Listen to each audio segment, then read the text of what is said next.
देखिए, जो कहते हैं कि अमेठी गांधी खानदान का गढ़ है, वो अपने ओर से एक कैंडिडेट देने में इतना समय क्यों लगा रहे हैं? तो उनका लैक ऑफ कॉन्फिडेंस ही आपको बताता है कि अमेठी अब कांग्रेस बेस्टियन नहीं रही है। अगर वो 2 सीटों से लड़ते हैं तो इसका मतलब वो अमेठी से अपनी हार को ऑलरेडी चुनाव होने से पहले ही घोषित कर रहे हैं। देखिए, जो कहते हैं कि अमेठी गांधी खानदान का गढ़ है, वो अपने ओर से एक कैंडिडेट देने में इतना समय क्यों लगा रहे हैं?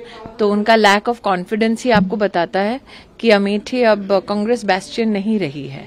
अगर वो 2 सीटों से लड़ते हैं तो इसका मतलब वो अमेठी से अपनी हार को ऑलरेडी चुनाव होने से पहले ही घोषित कर रहे हैं। मैंने तो ये कहा था कि अगर वाकई में उनके नेता में दम है तो बिना मायावती जी, अखिलेश जी के सहारे के अकेले सिर्फ अमेठी से चुनाव लड़कर क्यों नहीं दिखाते? दूध का दूध, पानी का पानी वही हो जाएगा। मैम, एक तरफ भारत की बात हो रही है, दूसरी तरफ हम देखते हैं कि इसी देश में संदेशखाली जैसी घटनाएं हो रही है और एक आरोपी को बचाने की कोशिश की जा रही है। कैसे इन चीजों को आप देखते हैं? मैं इतना कहूंगी कि नारी संरक्षण, नारी उत्थान और नारी के नेतृत्व में राष्ट्र का विकास नरेंद्र मोदी जी का ध्येय है। मैं आभारी हूं कि उन्होंने बंगाल में कल विकास को नए स्वरूप में परिभाषित किया और उनकी उस तेज गति के यात्रा में बंगाल के नौजवान भी जुड़े, युवा पीढ़ी भी जुड़ी। उन्होंने विशेष समय बंगाल की मातृशक्ति के लिए दिया।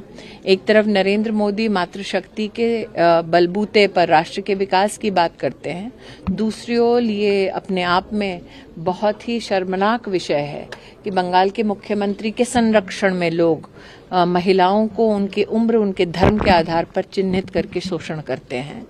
तो मैं तो विशेष रूप से आभार व्यक्त करूंगी कि हमारे जो जस्टिस सिस्टम है उसने विशेष ये ठानी है कि ऐसे व्यक्ति को इंसाफ तक पहुंचाया जाए और जो प्रताड़ित महिलाएं हैं उनको इंसाफ मिले। A message from you for the younger generation on Women's Day. I think every day is Women's Day. Why should only one day be allotted to us? We strive every day, we aspire every day, we are ambitious every day, we are academically inclined every day, we nurture every day. So any woman, any young girl who's told that your dreams and your aspirations and your ambitions belongs to only one day, that's doing a great disservice to the capacity of Indian women. So every day is Women's Day. So be empowered and help others reach their goals every day.